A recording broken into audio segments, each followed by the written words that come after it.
You heard our conversation yesterday, didn't you? My eldest son and his wife are coming back home for the birth of their child, so I need you to move your belongings out to the yard. Excuse me. You can't have kids anyway, and you don't help with my son's work. So the least you could do is make some room, but I'm paying $20,000 in rent. This is getting too tiring to deal with. I live with my mother-in-law, but now she wants me out of the house because my brother-in-law and his wife are returning. My mother-in-law, brother-in-law, his wife, and my husband. This house is full of problems. I've been trying to keep things running smoothly, but it's becoming a hassle to think about it all. I'm done thinking. Okay, I'll leave, but I can't just put my belongings in the yard. I'll come back later to pick them up.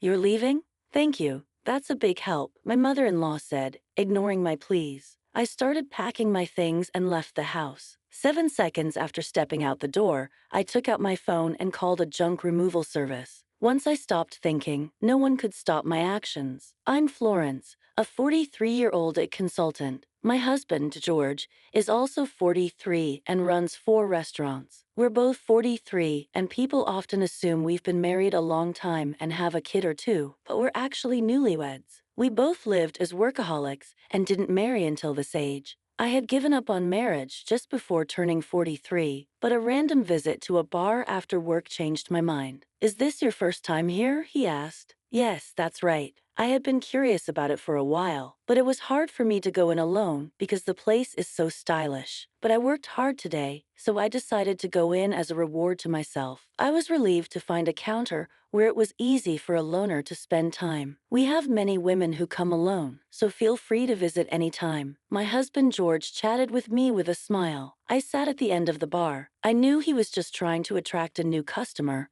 but for someone like me, who had no friends to eat with at this age, even this kind of service felt nice. Feeling comfortable in George's restaurant, I started visiting often. I always sat at the end of the bar, and it became normal for George to chat with me while I ate. What does an aita consultant do? He asked. I introduce it to companies and do strategic planning. I've worked with restaurants too. Once, I suggested a tablet-based ordering system to reduce labor costs and improve efficiency. Oh, the system that's become common. How much does that cost for a place like this? It would cost about this much, I said, punching numbers into my phone calculator and showing him the screen. No way, that's too much for a small business like mine. George shook his head and hands vigorously. George was curious and always eager to learn from our conversations. He looked for ways to apply new knowledge to his work. Even though it seemed like just a pleasant conversation, I was slowly drawn to his dedication. Likewise, George grew fond of me, seeing that I was hardworking. I'm always busy with work and can't talk much. How about we go out for dinner sometime? Excited about the chance to dine with a restaurateur, I eagerly agreed.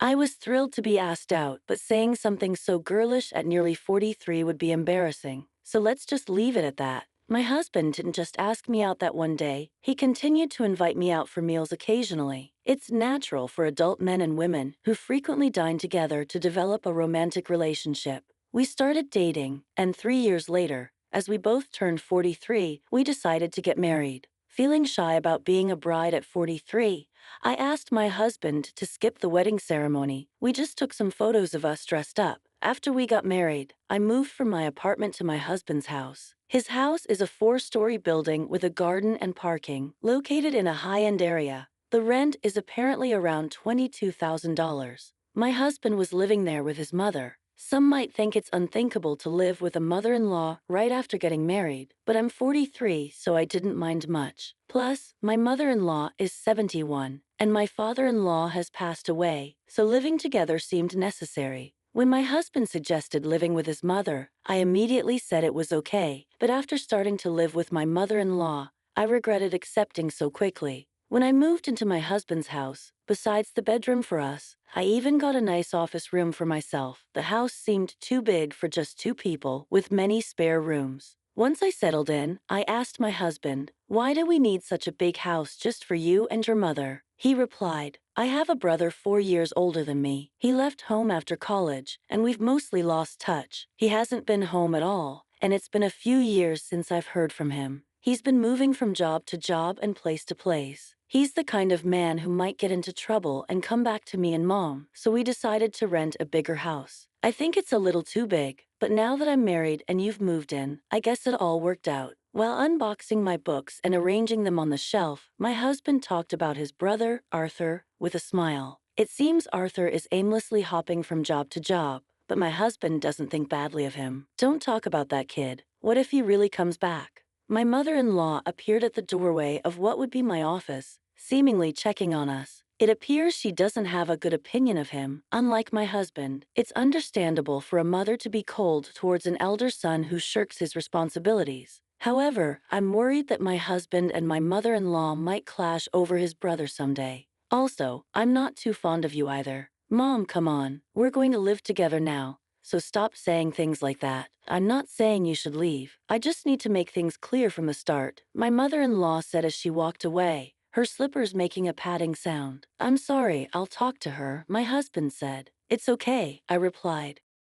I got a similar talk when we met for the wedding. I'll build a relationship with your mother as we live together, I replied, taking a book from my husband's paused hands and placing it on the shelf. It seemed she doesn't like my age. I'm 43, so it's not impossible to have children, but I guess it's a challenging thought. Also, George's elder brother, Arthur, is not married and has no children, so there's a high chance that my mother-in-law won't get to see her grandchildren. That's why she's disappointed and wishes George had married someone younger. To her, Arthur, who doesn't fulfill his role as the eldest son, and I, who can't fulfill my role as a wife, are probably the same in her eyes. I understand her feelings, but I can't change my age. Once the move was finished and our married life began, my mother-in-law's coldness towards me became clear. She ignored me when I spoke and tried to avoid me. It's a bit lonely, but since there's no harassment or physical violence, I guess it's okay for now. I could build a relationship with her over time. My bigger concern is George. Are you okay with your work? I asked. No, it's pretty bad. I need to take action soon, but it's tough to arrange the finances, George said, sitting at the dining table with his head in his hands. I stopped doing the dishes and sat down in front of him to listen. These are tough times. Prices are soaring, expenses are climbing, and customers are tightening their wallets. There's no end in sight. If this keeps up, I might have to close another one of our stores, he continued. About a year into our marriage, the situation at George's restaurants worsened. One of the 4 stores had already closed, and it seemed another might have to shut down too. Seeing George's troubled face made me feel stressed, but my mother-in-law seemed unaffected by these troubles. You're George's wife, but you don't help out at the store. You just do your own job. Can you really say you're fulfilling your role as a wife? My mother-in-law overheard our conversation and hurled insults at me from her seat on the sofa. I wondered what she was thinking, but she has her own perspective. George has been running his own restaurant for nearly 12 years, overcoming various challenges. I believe he'll pull through this time too. You, his wife, shouldn't be making that face. Are you trying to feed into his anxiety and make him fail? What a terrible wife, she shouted again from the living room to the dining room. Her words were filled with spite and venom. I knew she wasn't just trying to fire me up, but she wasn't entirely wrong. I took her words positively and decided to support George to the fullest, smiling reassuringly at my anxious husband. A year later, just as she said, George managed to turn the situation around and avoid closing the second store. See, I told you. A stupid wife who can't even trust her husband. Don't drag George down, she said. As a side effect, my mother-in-law, who had previously ignored me, started lashing out at me without reservation. The relationship with her might seem to have worsened, but since George's business is doing well, I'll consider it a break-even situation. I thought things were balanced, but it turned out worse for me. George, having stabilized the business and with a bit more money, seemed to get carried away, and I heard rumors about his affair. What is he thinking? If there's extra money, there are surely better ways to spend it. It's strange how bad situations tend to pile up, having seen George's business revenue drop. I know this all too well, but I never thought it would happen to me. George, Arthur called. His girlfriend is pregnant. That's great news. She's a 33-year-old who worked at the same bar as George. They asked something. What? You're being so formal all of a sudden. Arthur is a freelancer, and so is his pregnant girlfriend. With a baby on the way, they're struggling. They asked if they could move into this house and if they could work at your restaurant. I was thinking about how to confront George about the affair when my mother-in-law came into the living room and started talking to him. The conversation was about Arthur, whom I've never met, and I was completely left out as they continued talking. It was a strange scene. She used to dislike Arthur for not fulfilling his role as the eldest son, yet now she was asking George to welcome him. The reason was simple: the grandchild. She had given up hope of seeing a grandchild, but now saw an opportunity and completely changed her stance. She was even planning to offer them a home and jobs. George, who never thought badly of Arthur,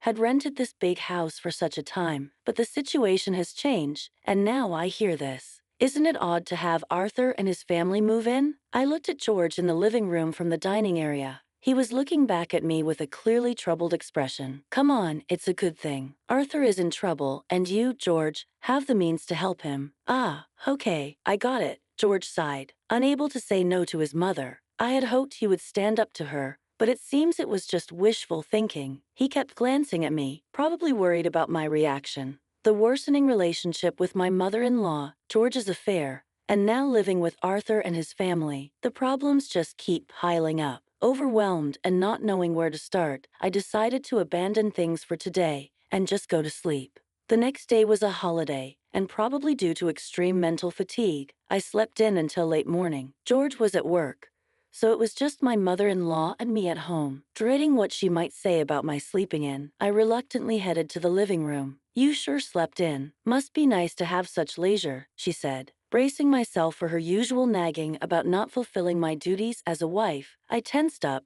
ready for her words. However, what she said was much worse than I expected. You heard George and me talking yesterday, right? Arthur and his wife are coming back for a maternity leave visit, so move your stuff out to the yard. Excuse me? Was I still groggy from sleep? Did she really mean I should live in the yard, or was she telling me to leave the house? You can't have kids anyway, and you don't help with George's work, so you should at least make room for Arthur and his family. We have 2 spare rooms left, so if you leave and your office is free, we can have a bedroom and a nursery for Arthur's family and a storage room for their stuff. Don't you think the room count and usage are just perfect? It seems she was indeed telling me to leave to make room for Arthur's family. I'm being kicked out to make room for something that doesn't even seem necessary. Originally, I was allowed to use the office because there were spare rooms. I don't mind losing the office. A bedroom for George and me is enough. Arthur's family can live here without me leaving. Realizing that my mother-in-law now sees no reason for me to be in this house as a wife,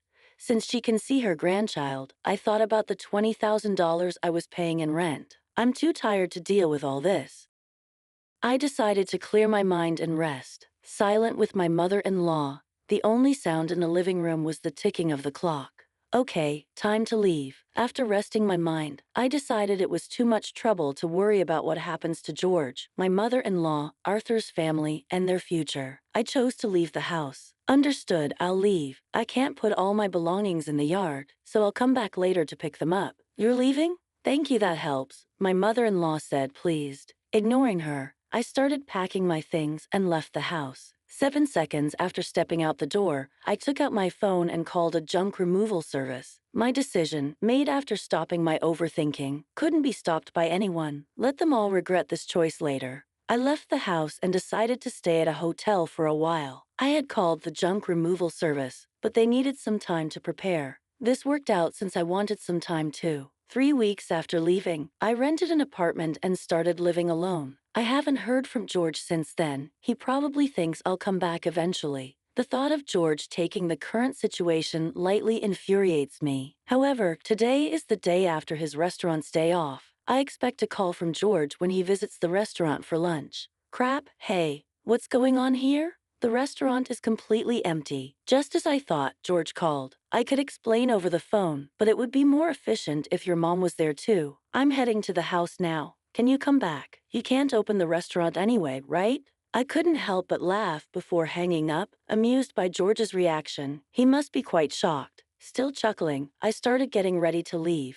When I arrived at the house, my mother-in-law started yelling at me. What on earth is this? The restaurant's fridge, cooking equipment, tables, all the important stuff is gone. You did this, didn't you? Do you think you can get away with this for free? It seems George had explained half of the situation. There was an unfamiliar couple in the living room, apparently Arthur and his wife. They looked confused and anxious, not fully grasping the situation and my mother-in-law's extreme anger. Why would you do such a thing? The restaurant can't operate now, my mother-in-law screamed. It's my restaurant, so there shouldn't be a problem with me starting the closing process or having the items I bought disposed of by a junk removal service, right? I replied. Huh, your restaurant? What are you talking about? My mother-in-law asked. Why don't you explain, George? You haven't told your mom, have you? You remember that I still have the main restaurant and the second branch, and the second one was in a financial crisis, right?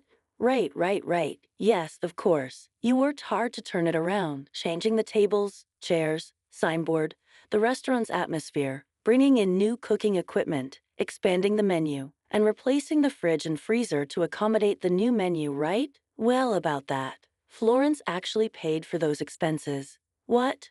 What do you mean? Hearing George's words, my mother-in-law looked perplexed. She seemed to be trying hard to understand, but she probably lacked the full information to grasp everything. George continued looking uncomfortable, as if he was holding back from saying more, but it was clear this was going nowhere. I decided to explain everything. Before turning 43, I was single and working in consulting. We didn't have a wedding ceremony, nor did we buy a new house after getting married, so I had saved up quite a bit of money. I lent George $400,000 to help turn around his struggling second restaurant branch. $400,000? But you can't just hand over such a large amount of money to your spouse, right? That's why I decided to buy the rights to the second branch and become its owner. I left most of the management to George, so there wasn't much for me to do as the owner. The only change was that George shifted his focus from the main branch to the second one for its recovery. When George's restaurant was in crisis, I showed my concern alongside him. It was when my mother-in-law yelled at me for not showing enough trust in my husband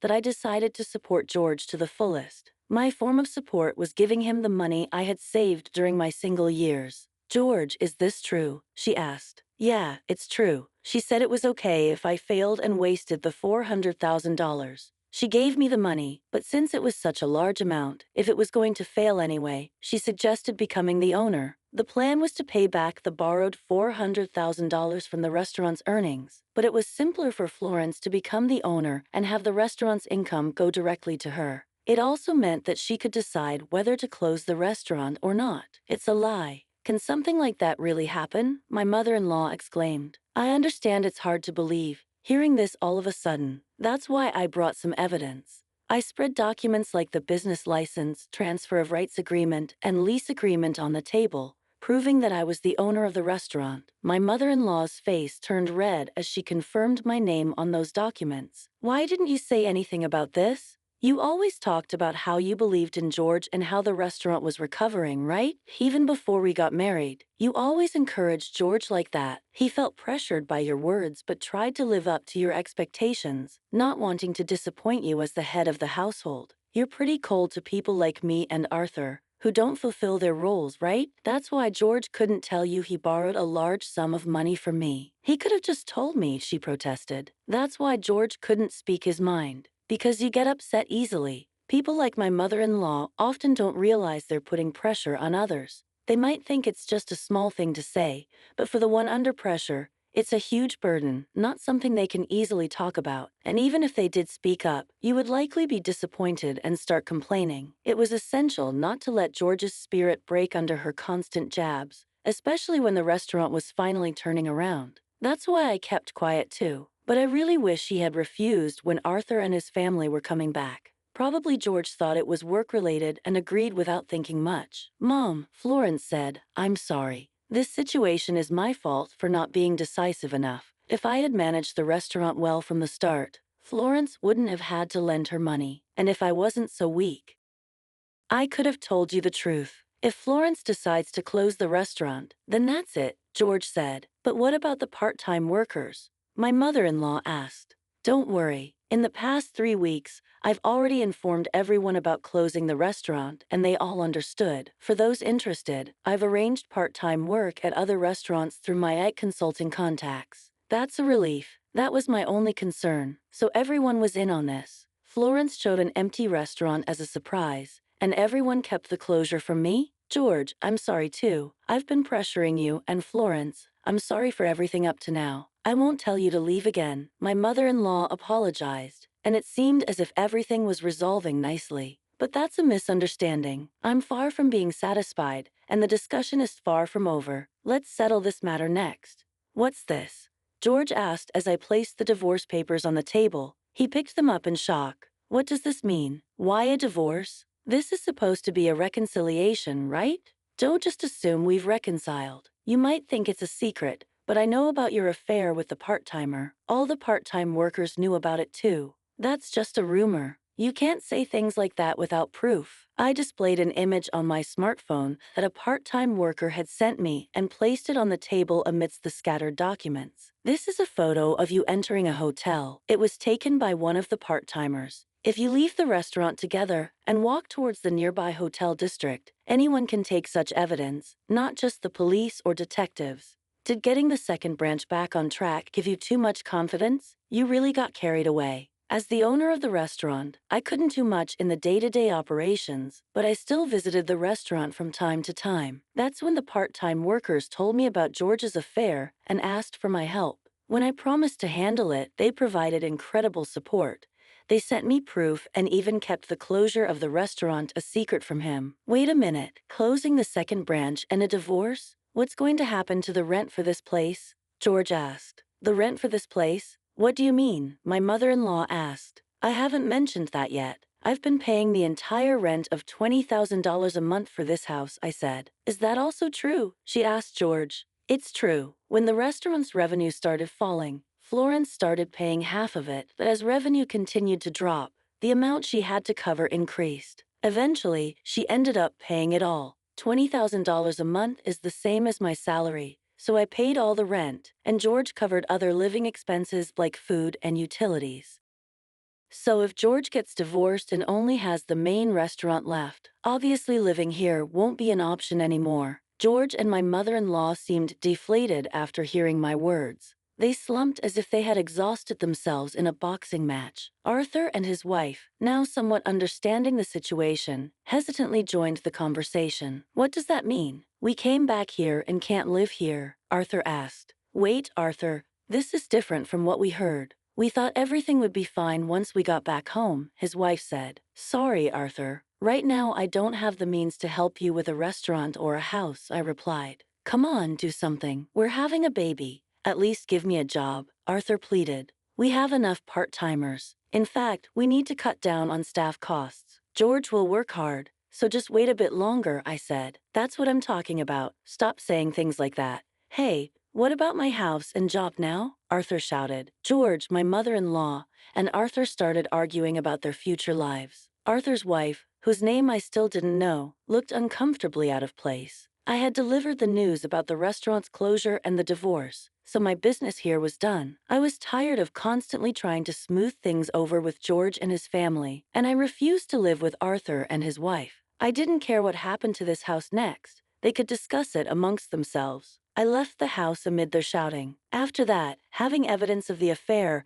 I was able to divorce George smoothly. I could have demanded alimony for the affair, but I had a job and didn't need the money. I wanted as little to do with my ex-husband and his family as possible, so I didn't ask for any compensation. After our divorce, my ex-husband George couldn't afford the rent and had to leave the house with his whole family. Financially and emotionally strained, George, who had been taking care of his mother, argued that it was actually Arthur's responsibility as the eldest son. But Arthur, who came back without any money, couldn't take care of her. This led to an ugly fight between the brothers about who should take care of their mother. In the end, with no income, George had to take her in, but this fight ruined the relationship between the brothers. As a result, Arthur and his wife disappeared again, cutting off all contact. Witnessing the brothers dispute over her, the mother-child relationship also deteriorated. Now George and his mother are living together reluctantly in a smaller apartment. It's not as spacious as the previous house,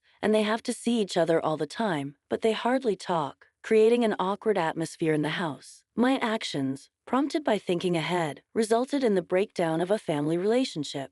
After the divorce, I first dealt with closing down the restaurant. It was a bit of a hassle, but as the owner, it was my responsibility. However, the fridge, cooking equipment, tables, and chairs I had removed were fairly new, so I managed to sell them at a good price. Adding just a little more money allowed me to finish the restaurant's closure. Though it was a brief period, Being a restaurant owner and handling its closure was an experience. I believe these experiences will be useful in my IT consulting work someday. I guess work suits me better than marriage. Convinced of this, I continue to work hard today.